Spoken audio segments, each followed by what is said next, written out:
അടുത്തും അകലെയുമായി ഞങ്ങളെ ശ്രദ്ധിക്കുന്ന സഹൃദരായ ദേശനിവാസികൾ, ഓട്ടോ ഡ്രൈവേഴ്സ്, വ്യാപാര വ്യവസായികൾ, കാൽനട യാത്രക്കാർ, അതുപോലെ തന്നെ ഞങ്ങളെ ഈ ശബ്ദസിനിമയിൽ ശ്രവിക്കുന്ന എല്ലാ പ്രിയപ്പെട്ടവരുടെയും ശ്രദ്ധയെ അല്പസമയം ഞങ്ങൾ ഇവിടേക്ക് ക്ഷണിക്കുകയാണ്. മദ്യത്തിനും മയക്കുമരുന്നിനും എതിരായി അതിൻ്റെ ബോധവൽക്കരണത്തോടനുബന്ധിച്ച് ഉള്ള ഒരു യാത്രയായിട്ടാണ് ഞങ്ങൾ ഇവിടെയും എത്തപ്പെട്ടത്. പ്രകൃതി സൗന്ദര്യം കൊണ്ടും കാലാവസ്ഥാ വ്യതിയാനം കൊണ്ടും മറ്റ് സംസ്ഥാനങ്ങളെക്കാൾ ദൈവത്തിന്റെ സ്വന്തം നാടെന്നറിയപ്പെടുന്ന നമ്മുടെ കൊച്ചു കേരളം, 100% സാക്ഷരരെന്ന് അഭിമാനിക്കുന്ന നമ്മുടെ കൊച്ചു കേരളം, അതുപോലെ തന്നെ ഇപ്പോൾ 100% ദാരിദ്ര്യ നിർമ്മാർജ്ജനമെന്നും പ്രഘോഷിപ്പിക്കപ്പെട്ട നമ്മുടെ കൊച്ചു കേരളം, ഏകോദര സഹോദരങ്ങളെ പോലെ ജാതി മത ഭേദ വിദ്വേഷമില്ലാതെ സഹോദരങ്ങളെ പോലെ ജീവിക്കുന്ന, സ്നേഹത്തോടെ പെരുമാറുന്ന നമ്മുടെ ഈ കൊച്ചു കേരളം എന്തുകൊണ്ടും ഏതുകൊണ്ടും നേട്ടങ്ങൾ ധാരാളമായി എടുത്തു പറയാനുണ്ടെങ്കിലും വാസ്തവമായ ചില കാര്യങ്ങൾ ഇന്ന് നമുക്ക് വിസ്മരിച്ചുകൂടാ. പണ്ട് കാലങ്ങളിൽ ദൈവം ഒഴികെ നമ്മുടെ കുഞ്ഞുങ്ങൾ അവരുടെ മാതാപിതാക്കളുടെ കയ്യിൽ സുരക്ഷിതരായിരുന്നു. എന്നാൽ ഈ കാലങ്ങളിൽ പിതാവിന്റെയോ മാതാവിന്റെയോ അടുത്ത് കുഞ്ഞുങ്ങൾ സുരക്ഷിതരല്ല. കൊച്ചു കുഞ്ഞുങ്ങളെ പോലും പിച്ചി ചീന്തുന്ന കരാളഹസ്തങ്ങൾ മാതാപിതാക്കളെ സംരക്ഷിക്കേണ്ടതിന് പകരം അവരെ മരണത്തിന് ഏൽപ്പിച്ചു കൊടുക്കുന്ന ദുഷ്ടകരങ്ങൾ. അതുപോലെ തന്നെ നമ്മുടെ കുഞ്ഞുങ്ങൾ സ്കൂളുകളിലേക്ക് കടന്നുപോയാൽ അവർ തിരിച്ച് ജീവനോടെ എത്തുമോ എന്ന് നമ്മൾ ആശങ്കപ്പെട്ടുകൊണ്ടിരിക്കുന്ന മാതാപിതാക്കൾ. ഇന്നത്തെ കലാശാലകൾ കശാപശാലകളും കലാപശാലകളുമായി മാറിക്കൊണ്ടിരിക്കുകയാണ്. എങ്ങും എവിടെയും അസമാധാനം, എങ്ങും ശാന്തിയില്ലാത്ത, സമാധാനമില്ലാത്ത ഒരവസ്ഥ. എന്തുകൊണ്ടാണ് ഇങ്ങനെയൊക്കെ സംഭവിക്കുന്നത്? ഇതിന്റെ പിന്നിൽ പ്രവർത്തിക്കുന്ന ശക്തി എന്താണ്? എന്താണ് ജനത്തിന് ആവശ്യം? വിദ്യാഭ്യാസത്തിന്റെ കുറവോ, സമ്പത്തിന്റെ കുറവോ, പേരും പെരുമയുടെ കുറവോ, പിടിപാടിന്റെ കുറവോ അല്ല ഇന്ന് ലോകത്തെ ഈ ഒരവസ്ഥയിലേക്ക് എത്തിക്കുന്നത്. പിന്നെ എന്താണ്? സമാധാനമില്ല. രൂപ കൊടുത്താൽ സമാധാനം കിട്ടുമോ?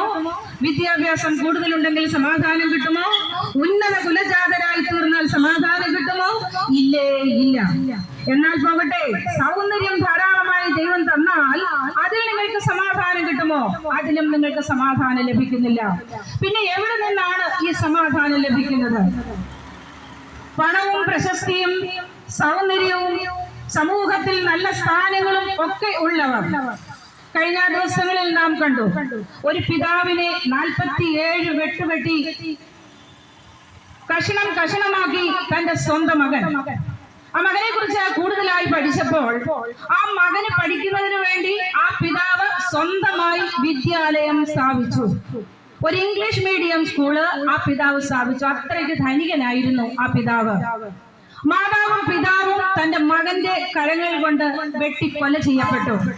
അതിന്റെ പിന്നിലുള്ള കാര്യങ്ങൾ ആലോചിച്ചു വരുമ്പോൾ ഈ കൊലപാതകത്തിന്റെയും ക്രൂരകൃത്യത്തിന്റെയും ഒക്കെ പിന്നാമ്പുറങ്ങൾ പരിശോധിക്കുമ്പോൾ ഒടുവിൽ നമുക്ക് കാണുവാൻ പോലീസ് റിപ്പോർട്ട് കിട്ടുന്നത് എന്താണെന്നറിയാമോ? പ്രതി മദ്യലഹരിയിലായിരുന്നു, പ്രതി മയക്കുമരുന്നിന് അടിമയായിരുന്നു. ഇങ്ങനെയുള്ള കാര്യങ്ങൾ പറഞ്ഞാൽ അവർ ശിക്ഷയിൽ ഇളവ് ലഭിച്ച് അവരുടെ ഭവനങ്ങളിലേക്ക് അല്ലെങ്കിൽ നമ്മുടെ ഇടയിൽ സ്വതന്ത്രരായി അവർ വിരാജിക്കുകയാണ്. എന്നാൽ മക്കൾ നഷ്ടപ്പെട്ടു പോയ അമ്മയ്ക്ക് ആ കുഞ്ഞിനെ തിരിച്ചു കിട്ടുമോ? മാതാപിതാക്കളെ നഷ്ടപ്പെട്ടു പോയ മക്കൾക്ക് അവരുടെ മാതാപിതാക്കളെ തിരിച്ചു കിട്ടുമോ? ഇല്ലേ, ഇല്ല. ഒടുവിൽ അവർ പറയുന്നു, എന്തുകൊണ്ട് നിങ്ങൾ ഇത് ഉപയോഗിക്കുന്നു എന്ന് ചോദിച്ചാൽ അവർ പറയുന്നു, ഞങ്ങൾക്ക് സമാധാനമില്ല. ബോംബെയുടെ റെഡ് സ്ട്രീറ്റിൽ മാത്രം കേട്ടിരുന്ന ഒരു വലിയ രോഗമുണ്ട്, HIV പോസിറ്റീവ്. എന്നാൽ കേരളത്തിൽ പാലക്കാട് ജില്ലയിൽ 5204 HIV പോസിറ്റീവ് ഉണ്ടെന്നാണ് തെളിഞ്ഞിട്ടുള്ളത്. തിരുവനന്തപുരം ജില്ലയും അതിനോടൊപ്പമുണ്ട് 5090 HIV പോസിറ്റീവ്.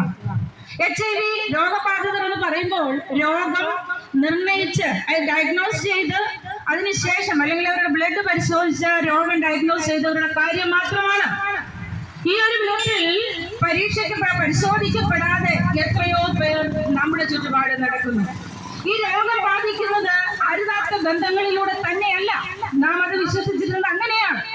എന്നാൽ ഇപ്പോൾ നമുക്ക് കാണുവാൻ കഴിയുന്നത് ഹോസ്പിറ്റലിൽ പോയി ബ്ലഡ് വാങ്ങുന്നതിലൂടെ, അതുപോലെ തന്നെ ഇങ്ങേയറ്റം ബാർബർ ഷോപ്പുകളിൽ നിന്ന് വരെ ഈ രോഗം പകരുന്നു.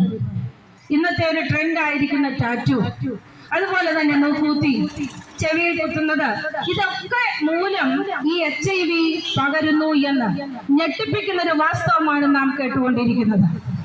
ഇപ്രകാരം അധപ്പതിച്ചു പോയത് എന്തുകൊണ്ടാണ് ഈ കേരളം? എന്തുകൊണ്ടാണ് മയക്കുമരുന്നിനും മദ്യത്തിനും അടിമകളാകുന്നത്? അവരൊരേ സ്വരത്തിൽ പറയും, ഞങ്ങൾക്ക് സമാധാനമില്ല. ലഭിക്കുന്ന പൈസകൾ ജോണി വാക്കറും ഡിപ്ലോമാറ്റും അരിസ്റ്റോക്രാറ്റും അതുപോലെ തന്നെ ഒത്തിരി സാധനങ്ങൾ, കുപ്പികൾ, സ്മാളും ലാർജും ഒക്കെ വാങ്ങി വീട്ടിലേക്ക് പോകും. അതുപോലെ തന്നെ മയക്കുമരുന്ന്, MDMA പോലെയുള്ള മാരകമായ വിഷങ്ങൾ.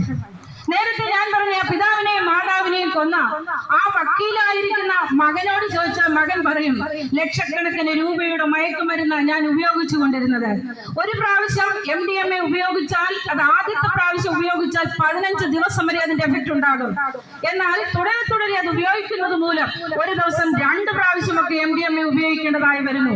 അതിന്റെ എഫക്ട് കുറഞ്ഞ് അവരവരുടെ ശരീരത്തിന്റെ സൗന്ദര്യം കളഞ്ഞ്, ബുദ്ധി കളഞ്ഞ്, അതുപോലെ തന്നെ ആരോഗ്യം കളഞ്ഞ് ഒരു വല്ലാത്ത അവസ്ഥയിലേക്ക് എത്തപ്പെടുന്ന ഈ MDMA-യുടെ ഉപയോഗം എന്തുകൊണ്ട് ഇങ്ങനെ സംഭവിക്കുന്നു?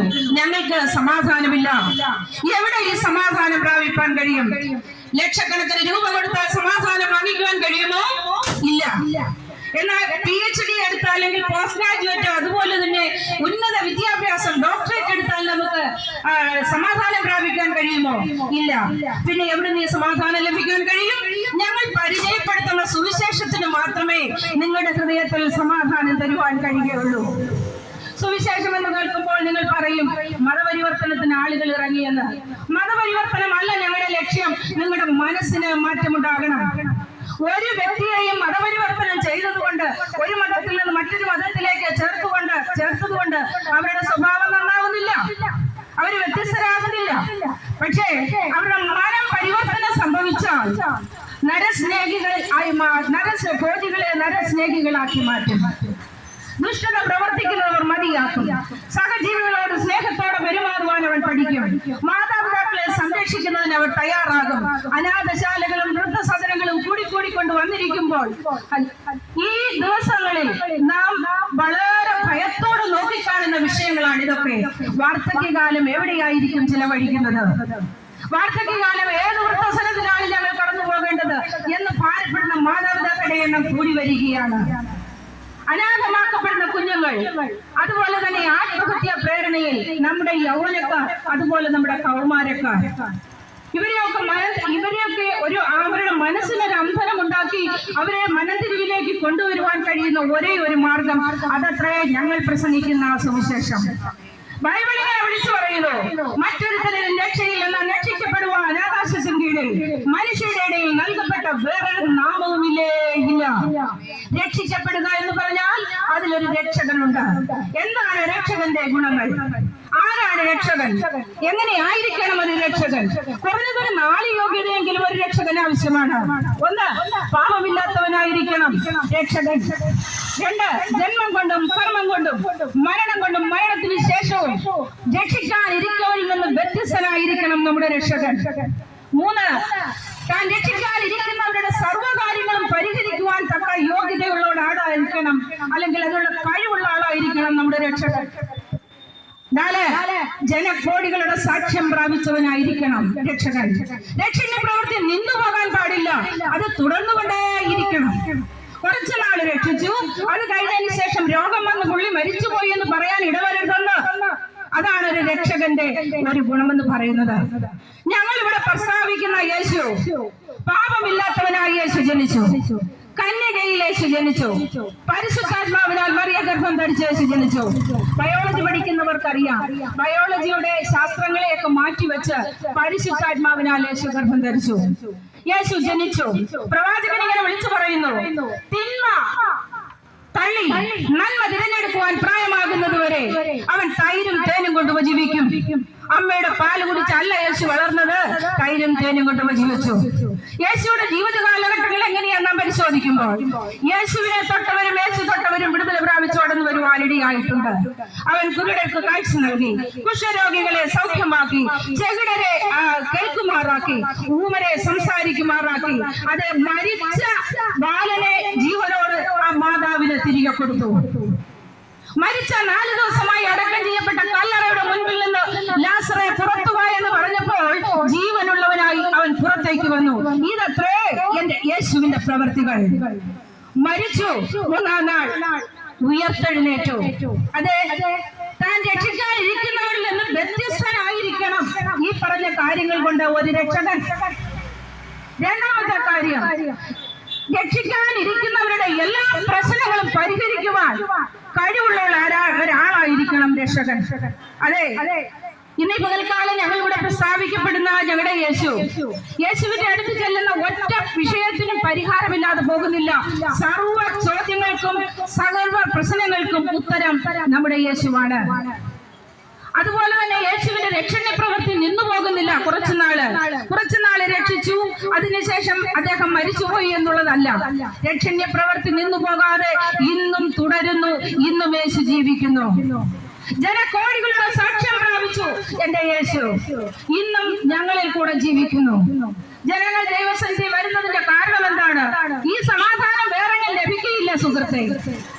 ആരെങ്കിലും ഈ സമാധാനത്തിന് വേണ്ടി ആഗ്രഹിക്കുന്നുവോ? അപ്പോൾ നിങ്ങളുടെ ഹൃദയത്തിൽ ഒരു ചോദ്യം, എവിടെ പോയാൽ സമാധാനം പ്രാപിക്കുവാൻ കഴിയും? നിങ്ങൾ എവിടെയും പോകണ്ട, നിങ്ങൾ വിശുദ്ധ നാട് സന്ദർശിക്കണ്ട, നിങ്ങൾ നേർച്ചകളും കാഴ്ചകളും നോമ്പുകളും യാത്രകളും തീർത്ഥയാത്രകളും ഒന്നും നിങ്ങൾ ചെയ്യണ്ട. നിങ്ങൾ ഇരിക്കുന്ന സ്ഥാനത്തിരുന്നു കൊണ്ട് നിങ്ങൾ പ്രാർത്ഥിച്ചാൽ മതി. യേശുവേ, എന്റെ ഹൃദയത്തിലേക്ക് ഇറങ്ങി വരണമേ, എന്റെ ഹൃദയത്തിന് സമാധാനം തരണമേ. ആ സമയത്ത് ആ സ്ഥാനത്ത് ഇറങ്ങി വന്ന് നിങ്ങളുടെ പ്രശ്നം എന്തു തന്നെയായാലും അതിൽ നിന്ന് വിടുതൽ കൽപ്പിക്കുവാൻ ശക്തിയുള്ള ദൈവമാ ഞാൻ പ്രസ്താവിക്കുന്ന എന്റെ യേശു. അപ്പോൾ ചോദിക്കും, സഹോദരി എന്താ ചെയ്യേണ്ടത്?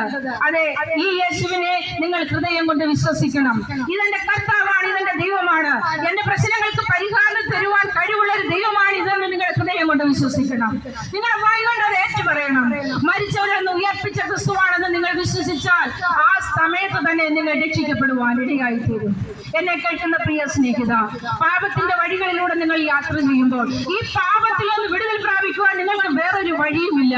യേശുവിന്റെ രക്തമല്ലാതെ വേറൊരു മാർഗവുമില്ല നിങ്ങൾക്ക് പാപങ്ങളിൽ നിന്ന് മോചിക്കപ്പെടുവാൻ. എല്ലാ മതക്കാരും ഒരുപോലെ പ്രാർത്ഥിക്കുന്ന, ഒരുപോലെ ആഗ്രഹിക്കുന്ന ഒരു വിഷയമാണ് മോക്ഷം പ്രാപിക്കണമെന്നുള്ളത്. മരണത്തിന് ശേഷം മോക്ഷം പ്രാപിക്കുവാൻ എല്ലാവരും താല്പര്യപ്പെടുന്നു.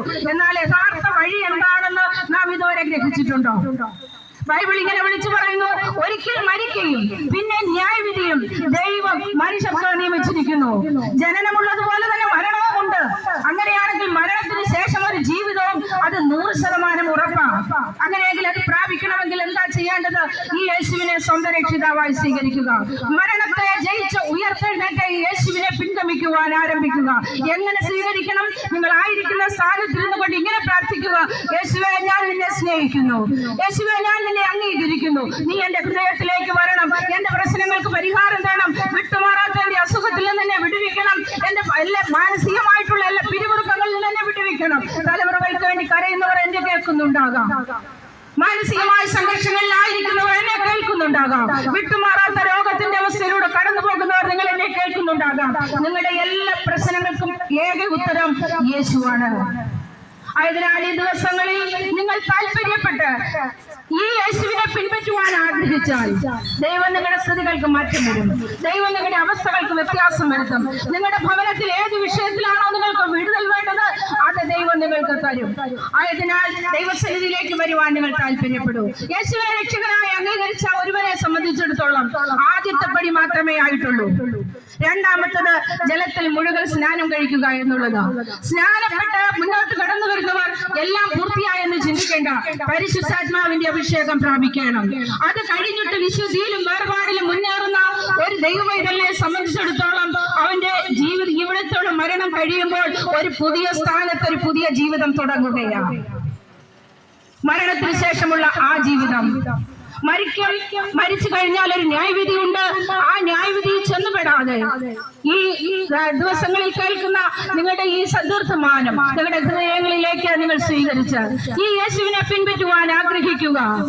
അതിനാൽ നിങ്ങൾ എല്ലാവരെയും സ്നേഹത്തോടെ ഈ യേശുവിന്റെ അടുത്തേക്ക് ക്ഷണിച്ചുകൊണ്ട് എന്റെ വാക്കുകളെ ചുരുക്കുന്നു. എന്റെ വാക്കുകളെ കേട്ടിരുന്ന എല്ലാ പ്രിയപ്പെട്ടവരോടും നന്ദി സ്നേഹവും അറിയിക്കും.